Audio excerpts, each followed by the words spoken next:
Well, here we go again. It's 12:03. It's On our midnight. own. It's technically Saturday. Did you just go David Coverdale on me? Yes, because she said, "Here we go again on our own, going down the only road we've ever known." We're not walking alone. This is actually No. more like, um, we could start singing "You'll Never Walk Alone" as if we're Liverpool Football Club. Only you would know that. Only you. Well, you and You'll millions of others. never walk alone. I can't sing. It's Uh, day 2 of the draft is wrapped up. Cecil, Lammey, Andrew Mason. We're here to talk to you on OBT tonight, a midnight edition. We pushed for 2,000 live views last night. We'll see if wow. we can get that number today. It's climbing up now as people are getting the notifications that OBT, we're Yeah. live. Everybody, tell me if I By the need to way, turn my light on too. yeah, this is why I'm not wearing glasses because you see, if Hmm. it were blue, I'd look like Colin Robinson on What We Do in the Shadows when he's doing a mega feed. He's an energy vampire. Okay, Yeah. that's the second time you've brought up energy vampires today. Yeah, it was on my mind. I would say this I I could do a podcast saying who is the best character on television today and why is it Colin Robinson? There you go. I like that. I Yes. like that a lot. If you watch the show, if you know, you know. Whew. Yes. People love it. There's Gage checking in. What's up, Gage? Hi Gage. OBT After Dark. We are back and we're here to talk about day 2. Now, we will talk about Jonah Ellis. We got plenty of clips. We got 7 show clips. We've got George Payton, Sean Payton. But Bo Nix, let's start there, Mace, and kind of go back over what we said on regular OBT. We talked to Bo Nix today. Really good to hear from him. And I've said it on air multiple times.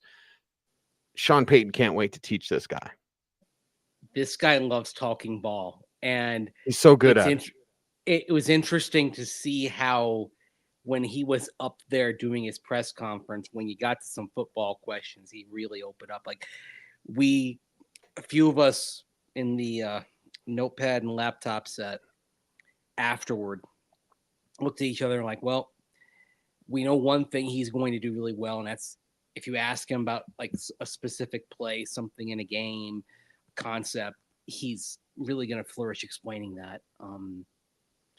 But you hear the excitement in his voice when he talks about something conceptually or something detailed about being a quarterback. You can see why he and Sean Payton had a shared moment. It's clear. Sean Payton loves talking ball, and he can go on and on and on. Bo Nix loves talking ball. He can go on and on and on. And I do think to myself that when they met in Eugene, you wonder if it was just they were just going back and forth, and everyone else like, okay, this is, yeah, it's cool. It's cool. I think knock on wood or whatever. I think it's the beginning of a beautiful friendship. Yeah, they're ready to go. And what's cool, and I didn't pick this up at the Senior Bowl, Mace, but Bo Mhm. Nix can go stream of consciousness as well when you get him on the right subject, just like Sean Payton, who will give us so much.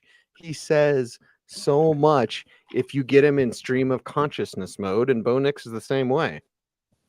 Yeah, and that's it just kind of keeps going and going. I think we actually played part of his response on OBT1 today to Bruce Hurdle of Fox 31 asking a question about the processor and what it takes to be a good processor. And we have the second part of it, but I actually think the second part of it is a little bit better, Cease, Okay. because he's talking about what you have to do at the next level, that you can't simply process things the same way. You can't expect to do what you were doing as a processor in college and have it fully translate to the pros. You've got to step it up a notch. I say we roll that beautiful bean footage. At the beginning of this process, it's going to be, reading and reciting plays over and over and over so you can spit it out in the huddle.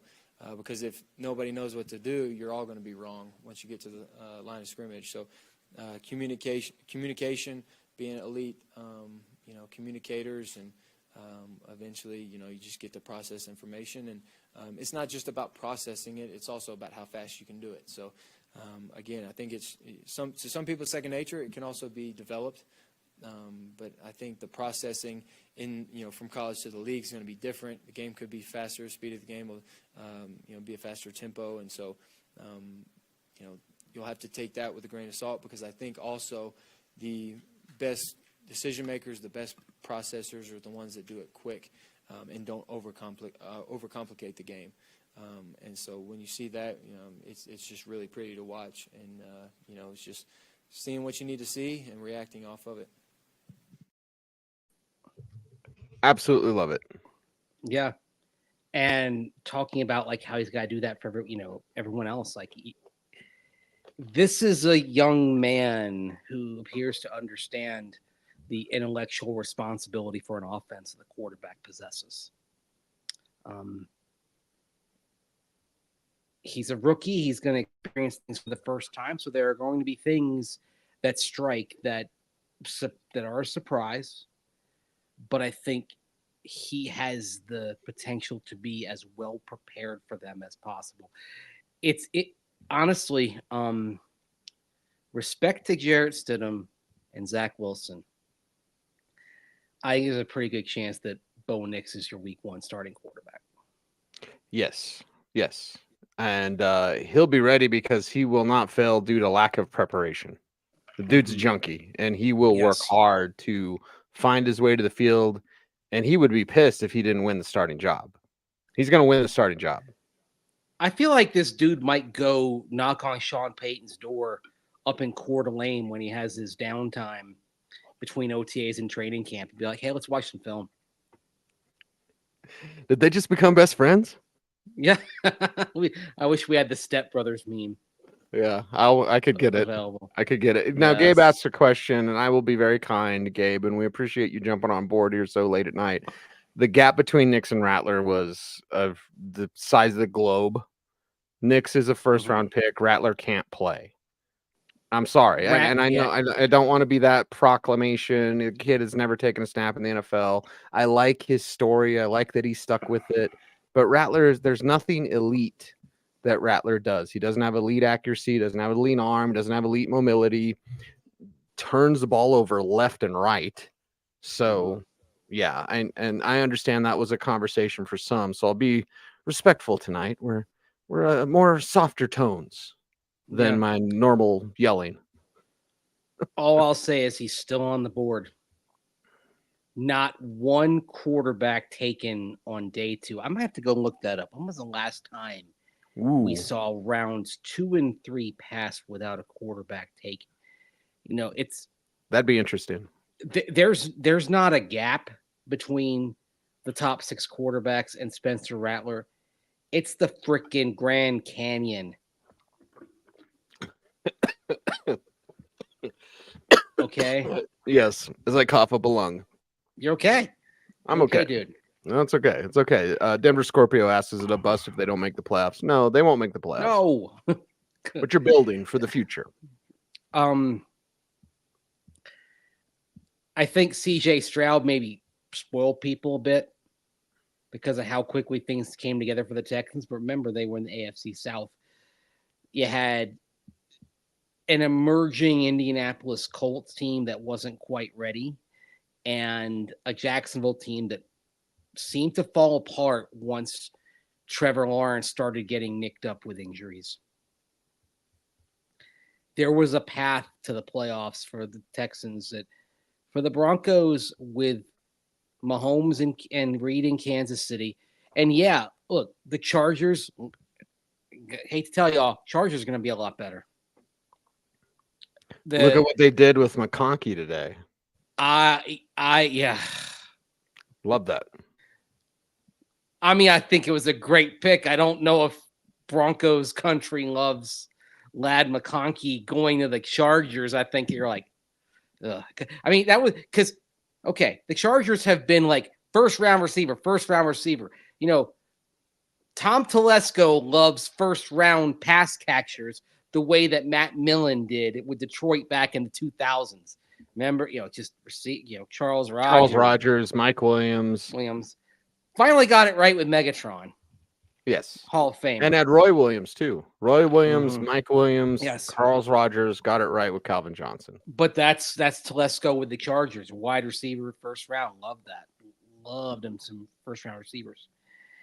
Ladd McConkey may end up being as productive as a lot of those first-round receivers, and they got him in round 2.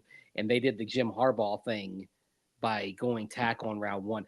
Watch out, by the way, for the Chargers maybe having the best bookend set of tackles in the NFL this year with Joe Walton, Rashawn Slater. Yeah. Yeah, it's dangerous. And Jim Harbaugh knows how to get a team ready. They're going to be a problem. So a successful season for the Broncos, I think we may have to take record out of this and focus on whether Bo Nix proves that he can be a viable franchise quarterback or shows signs that he can get there. And if he shows those signs, and if you feel good about his season, I think the record is irrelevant because maybe you have a shaky defense and Bo's proving he can do it well. A season kind of like the 2008 Green Bay Packers. Aaron Rodgers' first season as a starter. They went from 13-3 to 6-10, but you felt good if you were in Packerland then because you were going to be okay at quarterback. I'm 6-11, but you find out Bo Nix is the guy. That's a good season. The Chargers actually had a season like that back in 2020. Yes. I mean, what were they? Mm-hmm. Were they 7-9, 6-10, something like that? Yeah. But you found out Justin Herbert's a franchise quarterback. As Borat would say, great success. Very nice. Opethian says we still want Troy Franklin. He's on the board. He dropped 9 passes last year. So that's a concern. But yes, Bucky Irvin, Troy Franklin, some more Ducks would be okay. Do you want another receiver with the dropsies? You already have Josh Rutledge.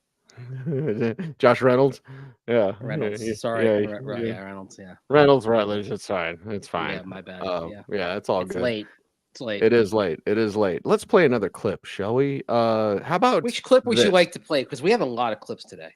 We do. Let's go to. By the way, Jonah Ellis. The fact that I call Josh Reynolds Josh Rutledge really tells you how much of a seam head I am. Yeah, you're a baseball guy. Yeah, I mean, Josh Rutledge is a former Rocky. Like that's why I can't help but say Josh Rutledge when I want to say Josh Reynolds. Right. It's tough for me. Yeah. How about we talk about Jonah Ellis? We got 3 clips from Jonah Ellis, who does talk about Bo Nix, who he went against, which highlights what we're talking about here with Nix. Before we get into the Ellis on Nix clip, thoughts on Ellis now that we've had some time to reflect? I mean, what we saw when we saw peak Jonah Ellis last year, that's a guy who can wreck people. That's a guy who can wreck protection schemes. Heavy hands, as they say. Like he's, and it's also somebody who can set the edge. This is not Nick Bonito, who probably is a situational pass rusher. This is somebody who can play every down, and that's what makes the dynamic now at edge interesting. If you're kind of the Broncos going through the algorithm of your edges, is it possible that because Ellis may look like a 3-down player, does he become your number 3 behind Baron Browning and Jonathan Cooper, and then Bonito is your 4? And you're going to use your 3 and 4 together a lot. Sure. But the fact that Ellis looks more like an every down edge and Bonito looks like a situational edge, maybe Ellis gets more snaps than Nick Bonito this year. What does it mean for Drew Sanders? Oh, man. He might stick it inside. Might have to go back to inside, but he was struggling on the inside. I mean, there's a reason why they moved him to edge. Mm-hmm. He was struggling to diagnose on the inside. Yeah. If it's funny, if we count Drew Sanders as an edge, there's a pattern to the George Payton drafts. You had edge 2021 day 2 Baron Browning, Edge 2022 day 2, Nick Bonitto. Edge / inside backer hybrid Drew Sanders 2023 day 2. And then finally day 2 this year you have Jonah Ellis. And how many total? So that's 4 guys who can play edge out of how many total day 2 picks in the George Payton era? Let's see. 1, 2, 3, 4, 5, 6, 7, 8, 9. 4 out of 9. It's a pattern. That's interesting. That's a pattern. 44% of George Payton's day 2 picks are guys who can play edge. Right. Mm-hmm. And yeah, I like Ellis. And look, you and I have talked about how they need an alpha. The question is, can he blossom into an alpha on the edge? We're not going to know the answer to that for a while. That answer is probably 2 years in coming. Yes. I do think maybe you get some value on him because he's coming off a torn labrum and he missed out on the postseason stuff. You said he was going to be. You mentioned to me earlier was going to be at the Shrine. Got an invite to the Shrine. But couldn't take it because he couldn't even do combine or pro day workouts. He had to do a personal pro day. Got cleared just in the last several weeks. I do wonder if the Broncos are going to ease him back. Kind of their want here last year with Sean Payton is to take their time with players coming off off-season injuries. I wonder if they're going to do the same with Jonah Ellis as he gets in here. Okay, well, let's play your question for Ellis first before we get to his Bo Nix stuff and about a shoulder injury too. I'm going to play this clip. This is you asking Jonah Ellis, Broncos 3rd round pick, a question. Jonah, what do you think your strengths are coming to the NFL, and what are the areas also that you want to improve the most in? Yeah, I feel like my effort is elite when it comes to the game. I think that's just how I was raised. And then I think I'm a great pass rusher, and I will bring that for the team as well.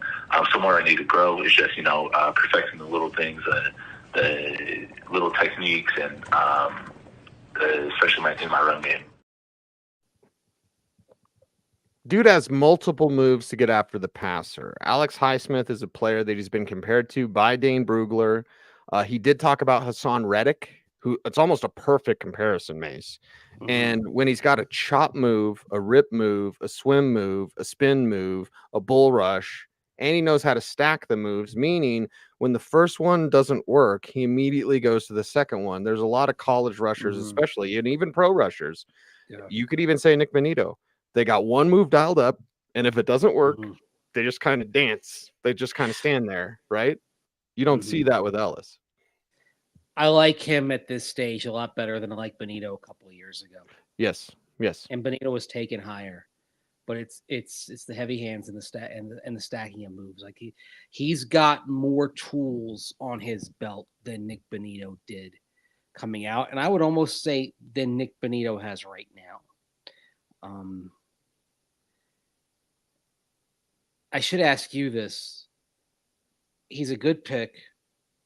Is it a little frustrating to have to go in that direction again? Because if they hadn't gone QB, I said it multiple times on this show, if they don't go QB round 1, the other position that is really defensible to go to in round 1 is edge. And, I know the conversation is about Brock Bowers, whether they should have taken him instead of Bo Nix, if you think they should go another direction. I think the conversation is at least equal to say about Dallas Turner. Yes, very much so. Who was still on the board. I heard Atlanta hated him, which is interesting. I got to do some more digging. Once the draft is over, I'll circle back with my guys. But like Atlanta, I had them mocked to Atlanta. Like that just seemed to make sense. And then finding out that they're going to take Penix, still the most shocking move in the draft. And then that they hated Turner. It's like, I don't hate anybody, Mace. Maybe he just left the wrong impression. Maybe. By the way, speaking of Atlanta, the stuff that's coming out about the pick is wild. Like the impetus for taking Michael Penix Jr. Yeah, and I feel bad for Mike. He's a good kid, and he's kind of in an awkward situation. We're talking to Chris Thomason, our guy, our guy, Chris Thomason, Denver Gazette, and he was like, he watched a little bit of the press conference. He's like, it's really awkward. Yeah, it's an awkward situation for that young man. Let me get this clip here. It's Arnie Stapleton, Utah, want to talk about one of the greatest. Arnie asked Jonah Ellis, how his shoulders doing? And here's what Ellis had to say. Yeah, definitely. I mean, his shoulder injury was unfortunate. It happened during earlier in the season, but it's something that you just got to fight through, and got to have a strong foundation to get through that. So my family, my relationship with Jesus Christ, all that stuff really helps you get it through. So, just really having that strong foundation helps, and then missing the pro day and combine, I know there's a plan set for me. So being able to compete at my personal pro day and do really well then, it was just like a huge blessing. And yeah. Are you ready to go now with your shoulder? Is it good? Yes, sir. I've been fully cleared. So not really a concern. And the other thing on Jonah Ellis, there's not a history of injuries, of course. Right. Then again, there wasn't a history of injuries on Greg Dulcich when the Broncos drafted him 2 years ago, but the hamstring has just been the big problem. Right. By the way, we're sitting here. We're through 3 rounds of the draft, 2 Broncos picks. Right now, the tight end room is still status quo. But there's some tight ends out there that they could get. I hope it's not status quo. I wouldn't mind it not being status quo pretty quickly tomorrow morning. I wouldn't mind this morning, I should say. Exactly. Later today in about 9 hours, I wouldn't mind that you take some 5th round picks and you move into the 4th for a tight end. There is so much really good talent still left on the board. Yeah. It's amazing that we get to this point and there's that much talent. But when you have a run on defensive tackles on day 2 in the round 2, you have a run on cornerbacks on day 2 and round 2.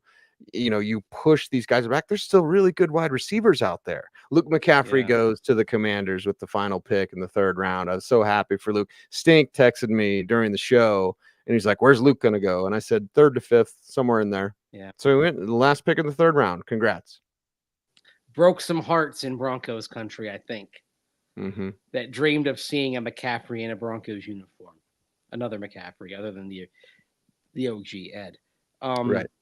By the way, I'm going to toss this trade idea out at you. I don't think the other team would go for it. Courtland Sutton for Isaiah Likely.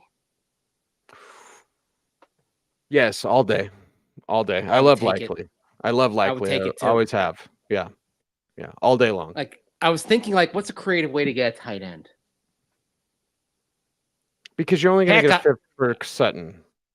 I mean, I honestly, because you'd be assuming the contracts is more cost, I would do 5th and Sutton for Likely. But I don't know why the Ravens would do that. I don't think they would either, unless they like a tight end that's still left on the board. But if that's the case, why wouldn't the Broncos take that tight end? The Ravens love picking tight ends. They do. They do. I mean, they actually. I mean, remember they picked 2 in 1 round 2 years ago, right? It was Charlie Kolar and Isaiah Likely. Mm-hmm. But I love the Rattler Likely defenders. Is awesome. Who says Nix can play? Rattler played in the SEC. Nix struggled in the SEC. Can we stop with the Auburn stuff? It's probably one of the worst takes out there. Like, at Auburn, he struggled. Auburn sucked. Okay. He went to a place with a coach he knew, got a fresh start, and he balled out. Nix turned the ball over, Rattler turned the ball over. Nix barely turns the ball over. Rattler turned the ball over left and right. So at least he says he loves the experts on the fan. So thank you, KR. Hey, Spencer Rattler's not good. I think there's a little bit of sarcasm involved. But that's maybe. Okay. That's fine. Maybe. By the way, so Spencer Rattler played at South Carolina late in his college career, right? And Bo Nix played early. Now, this is just what I can do quickly here while we're doing the show.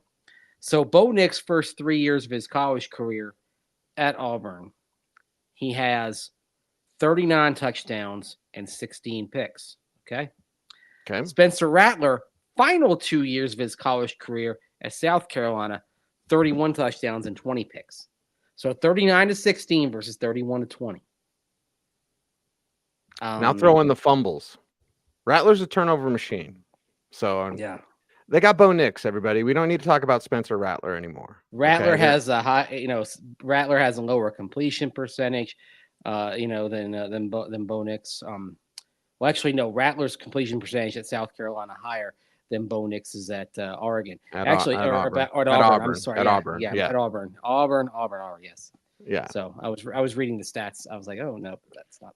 So. And we had somebody say that like, oh, Bo Nix is a check down king. Again, Mace, you had the stats earlier today. If you take out the screen passes, which is third most in his final college season. Number 1 is Trevor Lawrence. Number 2 is Deshaun Watson. Number 3 is Bo Nix. Number 4 is Justin Herbert. Number 5 is Jarrett Stidham. And number 6 is Dak Prescott for screen passes their final collegiate season. You had the numbers when you take those away because Sean Payton looked at these for the analytics department. Number 1, red zone. Number 1, third down. Number 1, touchdown. Number 1, yards per attempt. A lot of number ones. I'll go through it. Non-screen plays. I retweeted this today. Bo Nix among top 6 quarterbacks since 2022. Top 6 in the draft of this year's draft, right? Non-screen plays. Passer rating first. Completion percentage first. Adjusted completion percentage first. Yards per attempt first. Touchdowns first. Touchdown percentage first. Interception percentage second. First down percentage second. Time to throw first. Gets the ball off in 2.8 seconds. Click. Yep. Quick. By the way, like if it does translate, watching Bo Nix get the ball off compared to Russell Wilson, Sean's gonna be happy. We said this on the other show. He's gonna be so happy. Oh yeah. Speaking of which, Jonah Ellis chased Bo Nix, and Bo Nix would get rid of the ball before he got there. Here's what Jonah Ellis said about his quarterback. Yeah, I mean, it's going to be awesome. I know he's a quarterback that gets through the ball really fast. It was really frustrating playing against him because anytime I was close, he was getting rid of the ball out. So, I'm really excited to play with him. And I know he's a great man, too, a man of God. So I'm really excited to build that relationship with him, too. There you go. Yeah. Mutual respect. Jonah Ellis's streak of 4 games with at least 1 sack it was actually more than he had, I believe it was 8 sacks in 4 games and 11 TFLs. And then the Utah Utes play Oregon and Jonah Ellis got shut out. Yeah. Does that concern you about Jonah Ellis or does it say more about Bo Nix? I think it says more about Bo Nix. Okay. Jonah Ellis had the highest sack rate per game in all of college football this last year. Yeah. So, but sack rate, pressure rates there. But the quarterback and the team that brought him to his knees was Oregon. And as we found out last year, well, actually, we didn't find that out. We've known this for a long time. We were reminded just how many sacks can be on the quarterback and not on the protection. Mm-hmm. And that's a huge part of why Russell Wilson wasn't here because a majority of the sacks were on Russ. He spun and drifted into sacks. It's my concern if Zach Wilson has to go out there. Although I'm not now that they have Bo Nix, I'm not as concerned right now. Wesley asked what would be best, playing right away or sit and develop. It depends what he's ready for and what he can not just mentally, but emotionally handle. How do you handle failure? If you fail and then you retreat mentally and kind of go into a turtle shell, that's a problem. If you fail and take the lessons in, ingest them, and use them to get better, then you're probably better served by playing. There is a point, like it's different for every quarterback. That's why it's not one size fits all. Some quarterbacks are prepared right away, others aren't. But it's kind of worth looking at. I was having a conversation tonight, and just had this, just talking about what you can learn from losing, lessons from the losses, right? Mm-hmm. So speaking of lessons from the losses, do we want to talk about the first game for Bo Nix as the Oregon quarterback? Let's talk about that game. Yes. So Nix and Oregon, they play the Georgia Bulldogs. Pretty good team. Bo Nix, 21 of 37, $173, no touchdowns, 2 picks. Georgia 49, Oregon 3. Yes. Rough. Mm-hmm. And then the next game out, you play Eastern Washington. You can't really get much out of that. But the thing that happens for Bo Nix after that is he starts improving. He gets better.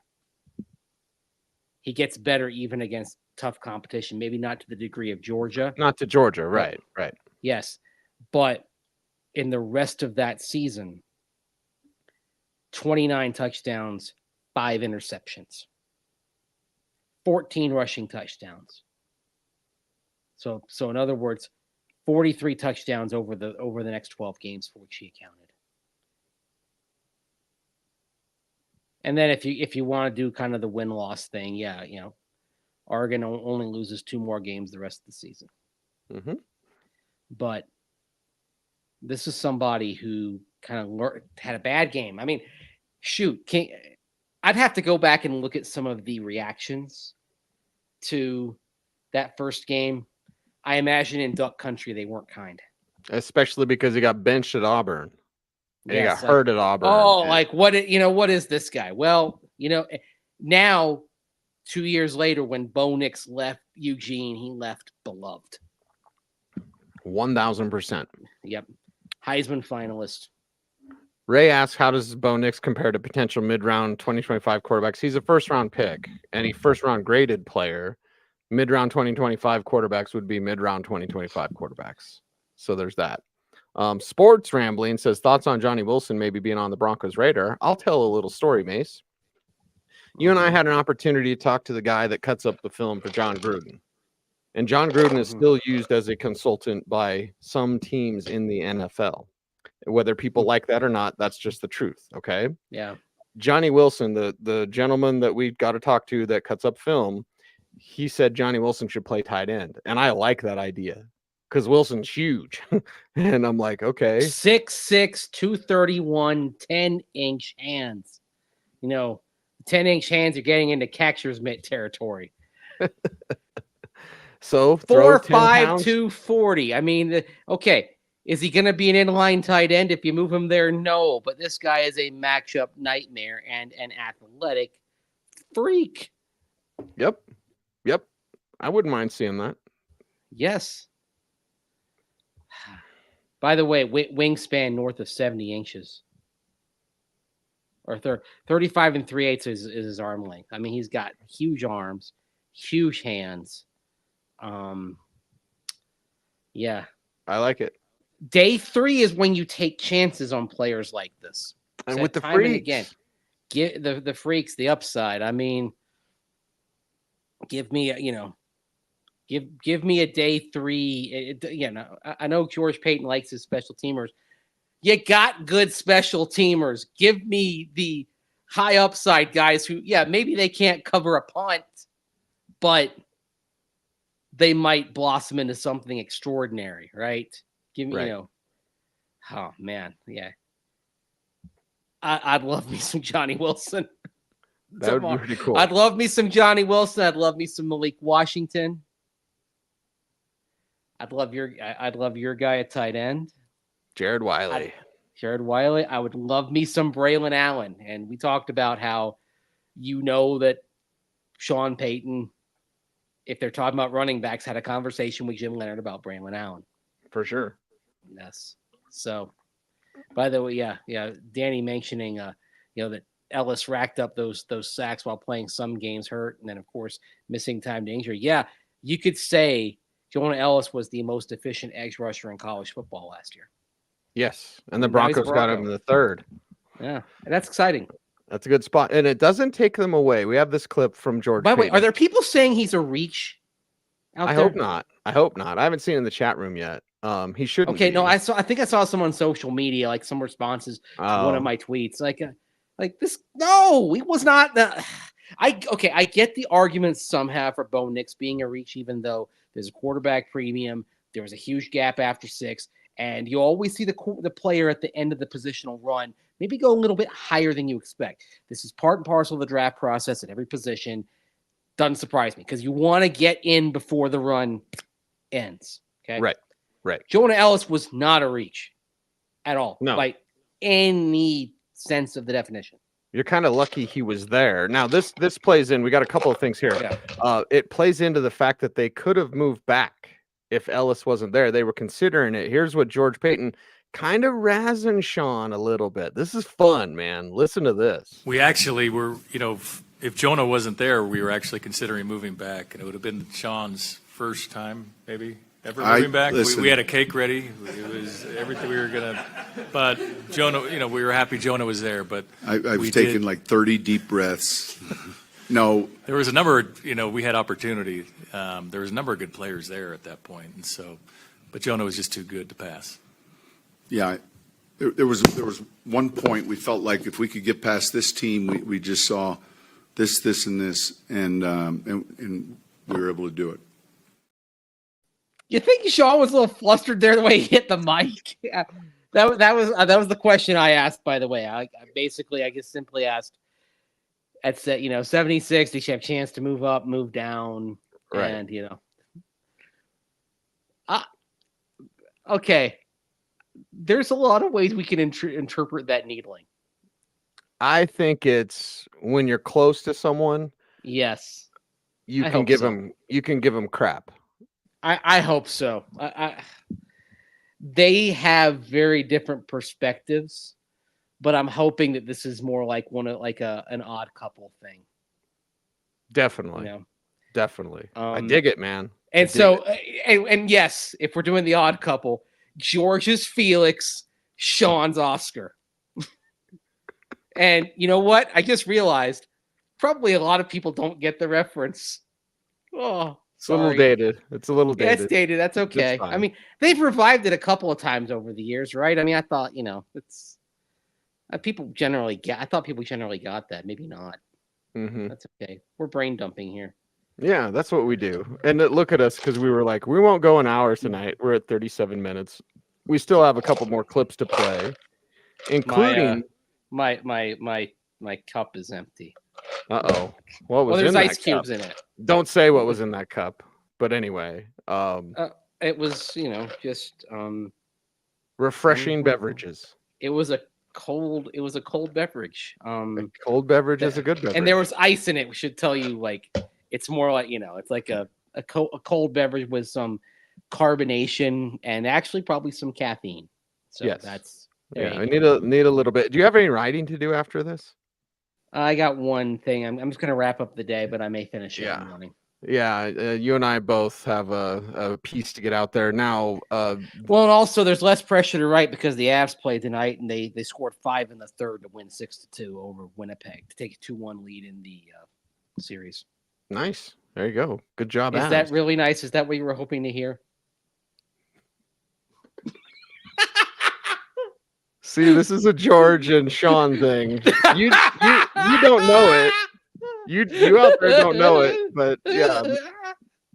Mace is having some fun with me. So yeah, I was not hoping for we know too much about each other, don't we? Yes, we do. I was hoping for a little gap between Nuggets and Avs and Nuggets and Avs and Nuggets and Avs. It's awesome. It's fun. You might get the gap from the Nuggets because they're about to close out the Lakers. Maybe it ends up a gentleman's sweep, as they would say, but I think the Nuggets want to keep that winning streak up against the Lakers and send them home for the summer. Yeah. Who's your daddy? Chance. Take care of business, and then I'll get my gap, Mace. Always looking for that gap. Now, the flexibility. Mind the gap, as they say on the tube in London. Very true. With Jonah Ellis, you and I were talking about Mo Kamara, right? Yes. Does this take the Broncos out of edge? And I don't think it does, especially depending on where Kamara falls. I think he goes in the 4th, but he might fall to the 6th. Maybe they take a chance on him there. George Paton actually addressed that about having flexibility. Here's what the Broncos GM had to say. Yeah, we were just going over the board, before we came.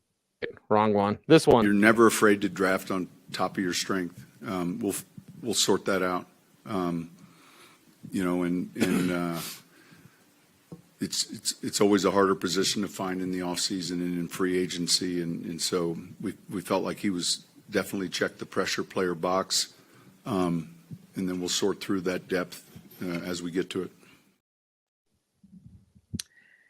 Always take an edge. Mm-hmm. That is one thing that sort of, if I know this may not be what people want to hear, that is John Elway-esque. John Elway thought you could never have too many edges. Right. That was a position you kept targeting. And of course, you look at John for patterns. George Paton's pattern is edges on day 2, as we mentioned earlier. 3 pure edges and then another hybrid, Drew Sanders, in 9 day 2 picks. John Elway, of course, had he had 9 first-round picks in 10 years as GM. Because, of course, he didn't have one in 2012 because he traded down. And of those 9 picks, 1, 2, 3 first-rounders, pure edges in Von Miller, Shane Ray, and Bradley Chubb. The Chubb pick, even though he was a good player here, might give people some shakes. Right. I love that. Midnight weirdo talk.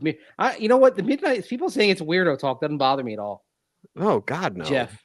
Yeah, no, I love that. No. Yeah, that's fine. That's Look, what we do. We're weird. Okay, I get that. I know what we are. It's fine. It's totally fine. The direction for tomorrow. We do have another clip to play about flexibility, but the direction for tomorrow must include a tight end. I used to be more flexible when I was younger. Touch your toes. It needs to be playmaking tight end, and there's still really good tight ends out there.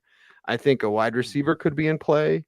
A late round corner, it's so obvious they want a late round corner. A running back, a Blake Watson would be really, really good if they don't get a Braylon Allen, because he's going to go early 4th. Braylon? Yeah, Braylon will go early 4th. So Blake Watson in the 6th sounds really good. Ray Davis might go before him. I mean, someone like Ray Davis going into early round 4 may push Braylon down a skosh. Mm-hmm. But either way, I think that's kind of the direction. You'll get a late round corner, you get a running back, a tight end, and a receiver. Oh, inside linebacker, Easton Gibbs. They have to get Gibbs. They have to get Gibbs. I mean, if I see him with if I see him with another team, it's gonna break my heart a little bit. Yeah, look at that. Jatavian Sanders is still out there. Speaking of wide receivers that play tight end, Sanders is there. So Cade Stover there. I keep thinking I want the sexy day 3. Jared Wiley, Malik Washington, Braylon Allen. That's a sexy day 3. That's a really good day 3. That's a real. I think Easton Gibbs is a sexy day 3 for me. I think at David the end White of in round 7. David White might be there at the end of the draft. David White might be there to pick 256. What's the Christian Bale meme? You've seen the Christian Bale gif where he goes like that. You get David White. Oh yeah, from American Psycho. American Psycho. Yeah. Oh my gosh, that's one of my favorite movies. David White. Ooh, yes, that would be good. That'd be good, and that is an excellent movie. Yes. You like Phil Collins? Didn't like his work with Genesis in the 70s. Too artsy, too commercial. Look at this. Glenn's in Germany. Too artsy, too intellectual. And then he starts going on when how Genesis changed with its 1980 album, Duke. This is the studio. He knows. Great song. Personal favorite. Look at Glenn's Hello, in Germany. So what time is it in Germany? Germany's 8 hours ahead, so it's 8:47 in the AM on Saturday morning. Good morning, Germany. Yes, getting ready for some Bundesliga action over there, right? Had to get the soccer in. Had to get the football, the proper football. Had to get it in. Yeah. I did get baseball. I was like, did I get baseball on? Yes, because I confused Josh Reynolds with Josh Rutledge. Right. Nick says Jalen Wright. Jalen Wright's still on the board. You want a little Alvin Kamara love? Get you Jalen White. Ooh. I need to get that gift. Yeah, I kept looking to see if he was off the board. Now, when you're covering a draft on site, you can only pay but so much attention because you're like writing stories and whatever. But yeah, like I kept looking to see if Wright was on the board.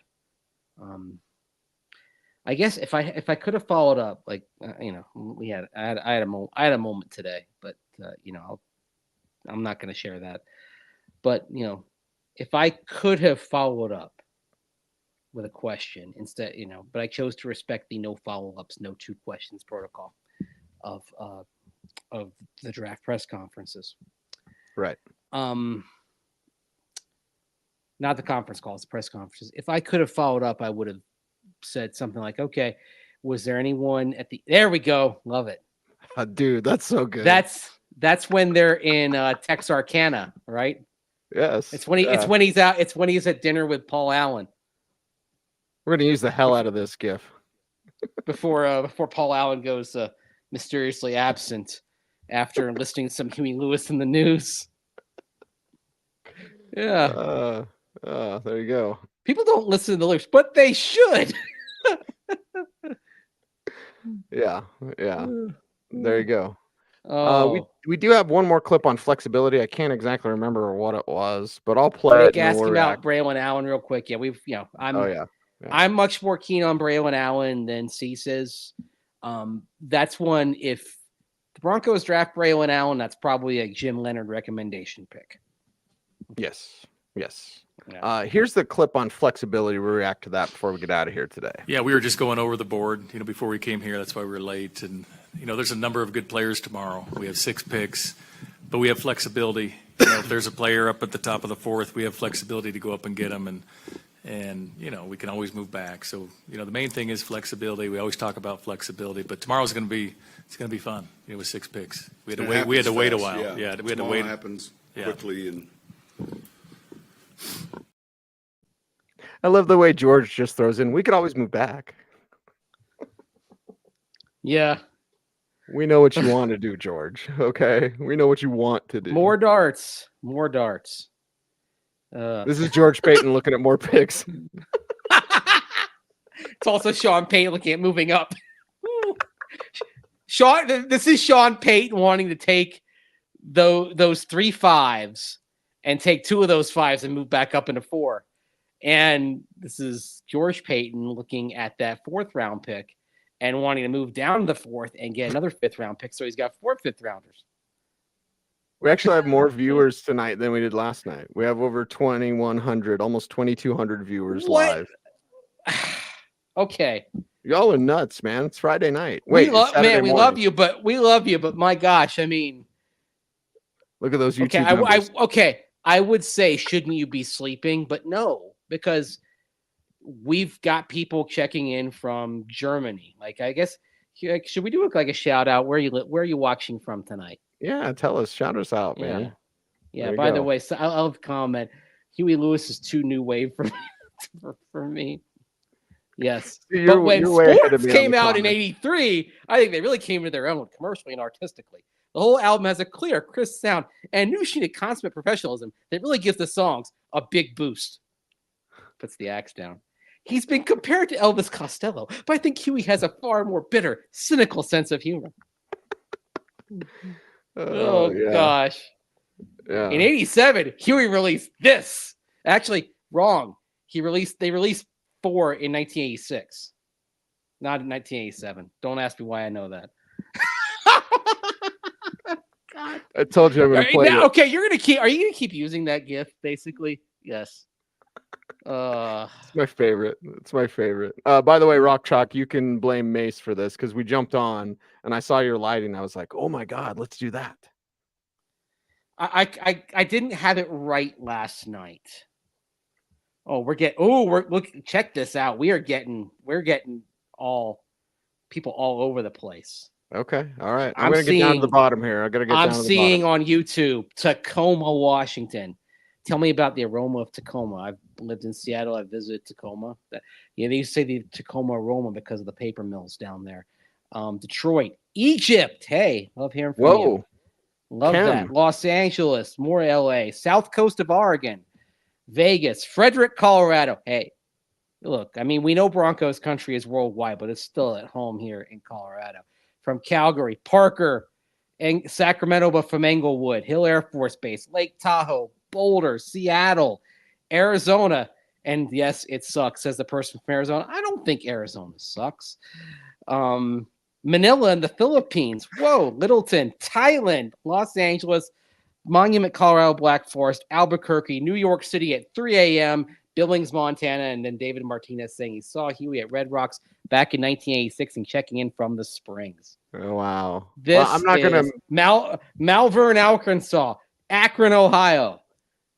I'm not going to say, I'm not going to insult Aurora. where somebody lives from, Mace, but some things in Arizona suck.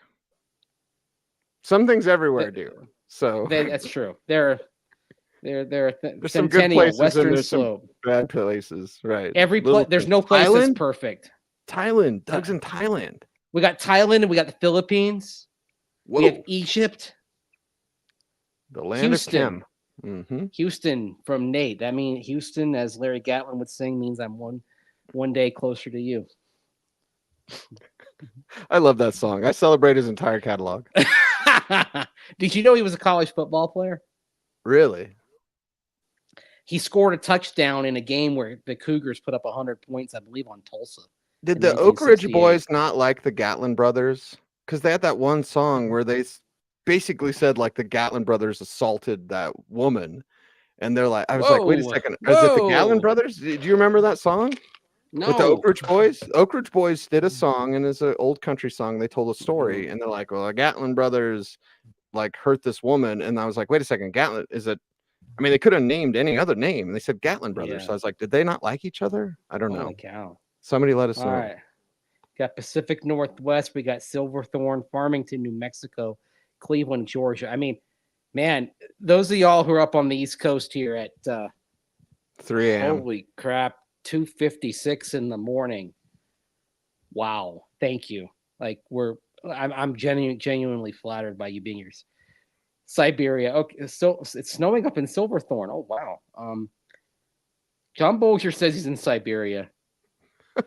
Do I believe John Bolger when he says he's in Siberia? I don't believe Detroit Mission Control saying they're on Mars. You never know. You never know. No. There you go. Mars. Now, and someone just said they were from Uranus. Not. We're all 12. Not a Gatlin boy was standing. Mm-hmm. Yeah, look it up. Look it up. See, Sports Ramblin' knows. All right, Mace, we've been slappy enough. We got writing to do. DenverSports.com. Everyone that check it out there. Doing the shout out was fun. We may have to do that more often. Where are you checking in from? I mean, I guess we could do it like if do the old late Larry King thing, you know. Pine Bluff, Arkansas. Hello. That was what I used to do with Jim Rome. It would be like, Grover, Colorado, react to me. Oh, you want me to tell you a story? One last story before we go. Let's do it. Remember, I feel no shame in saying this. Orange and Blue 760 a few years ago. I know some of y'all were listening back in the day. We actually got told at one point, don't point out when it's a text from somewhere other than Colorado, because we'd see the text line. Terrible. And I could recognize the area codes. Like if I saw 804, I knew it was like from Central Virginia, right? Yeah, I got the Virginia in for you. Are you happy? If I got, I'm happy today, Mace. If I got, I know you are. I'm happy too. If I got 704, I knew that was probably from the Charlotte, North Carolina area, right? If I got 206, someone checking in from the Seattle area, okay. And I loved that. I loved that our audience was everywhere. They didn't want us mentioning. I'm like, why? People are listening online. Mm-hmm. Yeah. Anyway. Brian Beach, 813. I'm Tampa. I mean, that's the area I know well. My parents are just across the county line in Pinellas County in the 727. So, oh my goodness.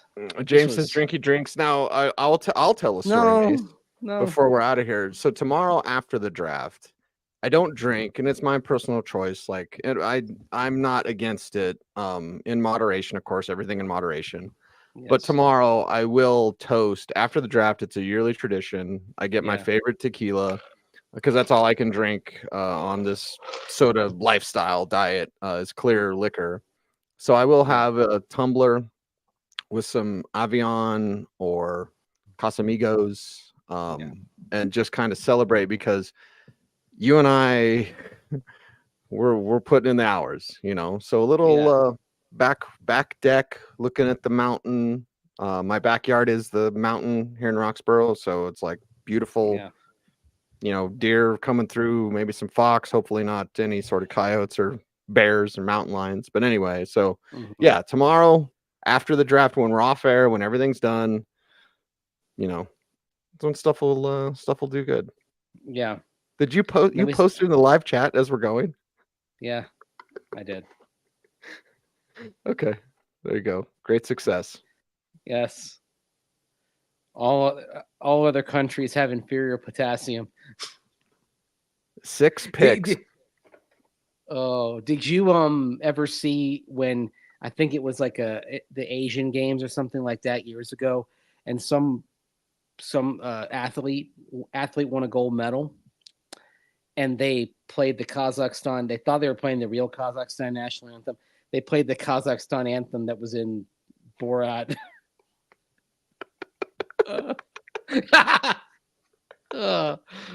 I mean, you got a great moment athletically, and you're hearing this, you know,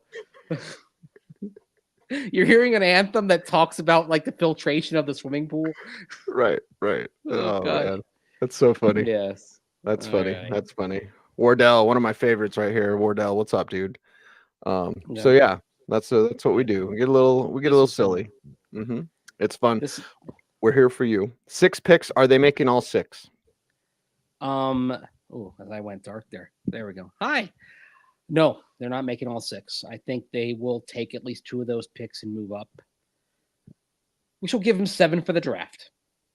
There are some picks you can't do anything about. I mean, I think you're stuck with 256, for example, but that's okay.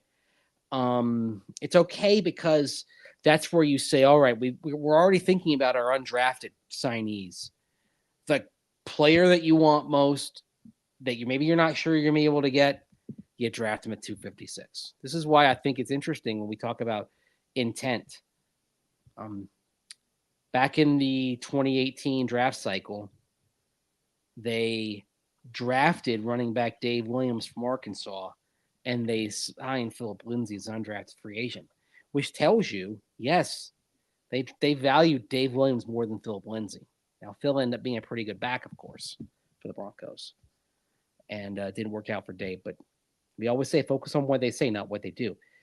They're going to make a pick at 256, assuming they don't trade the selection, and that's going to be the player that they want most from the undrafted pool, in all likelihood, that maybe they think they're not going to be able to get. Right. And Manny says we cover the players that aren't drafted. Yep, 1,000%. I'm going to write them up as soon as they're signed, as the signings are done. Might be Monday or Tuesday, but we'll be tracking them, and all. We'll give you our opinions on them. Hell, we probably saw a lot of them when we're at the Shrine game. So yeah, that's a cool thing. You know, a lot of these guys that we have some exposure to. So we appreciate you. I appreciate you, Cecil. Yeah, appreciate you, man. Hey, let's not go an hour tonight. 58 minutes with 2,500 people watching. By the way, I got to shout out my dude Gabe. My dude Gabe is incredible. Did a comic book with Dean Cain. Everyone go buy it now. Big Man Comics. And Gabe, I want to come out to San Diego and see you. I know you're coming to Denver for Denver Comic Con, so I'll see you then. Yeah, Gabe gets it done in San Diego. What's the definition of San Diego, Mace? I don't think we could say it, right? But we can say it was discovered by the Germans in 1904. Agree to disagree. Yeah, that's right. Oh, the last one. That's what he thinks. I'm going to break this. Oh, yes. I have to go watch that movie now. I think I might put it on while I'm writing, since we have writing to do. I think so too. Okay, I'm on there at 10 a.m. Mountain Time. You're Have going you ever, to by the Dove way, Valley. did you ever read The Source, the original book by Bret Easton No, Ellis? no, I didn't. It's different. It has some variances from the movie, obviously, but it's really interesting. And I think the way you have to, everyone can interpret their own way. It is to me a great example of an unreliable narrator, and I think that's something when you think about the film, that you think about Christian Bale's character being Patrick Bateman, an unreliable narrator, and how much of it happens in his mind and how much of it is actually real. Yes. And the interpretation you can have that I think is valid is that the murders are in his mind. Well, and I love that about Fight Club, right? Yeah. Unreliable narrator. I love that about the Joker movie, the Todd Phillips Joker movie. Yep. So this book right behind me, Save the Cat. It's the best screenwriting book that there is, and you learn about unreliable narrator. So yeah, there you go. I love these chats. You all are gonna get sick of this. I just love it. I absolutely love it. Not if you want to keep your spleen. When I think about the scene in Texarkana, that's the restaurant. That's what I think about. Oh, great place took us to. Halberstram's place is hot. Look at this. Wardo finally have a vision, and that's so right. Yes, there's a vision. The vision is Bo Nix and seeing where he goes. I was not looking forward to the notion of a year kind of farting around at quarterback trying to figure it out. Right. Yeah. Right. Yeah. I like it. Great book. Late night movie review, maybe. And Brendan Rice. Somebody mocked him. Brendan Rice. I don't know who it was. I would love it. Jerry Rice's son. For those who don't know, USC wide receiver. I like Taj Washington, but Brendan Rice is better. And Brendan Rice should already been drafted. So, yes. Yeah, we saw him down in the Senior Bowl. I'm surprised. And they have a connection. The players that they drafted, and only 2 so far, but Jonah Ellis and Bo Nix are both players' sons. Yeah. So, there you go. Patrick Nix was on hand, by the way, at Broncos today. Nice. I think I have some of his rookie cards. Or I think I might have some college cards of him. I think I have some college cards of him. Yeah, because he didn't play in the pros. He didn't play in the NFL. No. Good. Yeah. In high school coaching. Now I forgot he was the OC down at the U for a little bit. Look at Hip Hop Records. He gets this. Yes. I think it's time that we do that, Cease, don't you? All right. How do you help us out on YouTube? Like, comment, share, subscribe, hit that notification bell so that you never miss a vid. 2,500 of you crazies watching this live. We love you. We love you. We love you watching our show, but man, watching this live at 1:06 a.m. Mountain Time, the wee small hours of the morning. This is next level. All right. Yes, the book is intense. It is.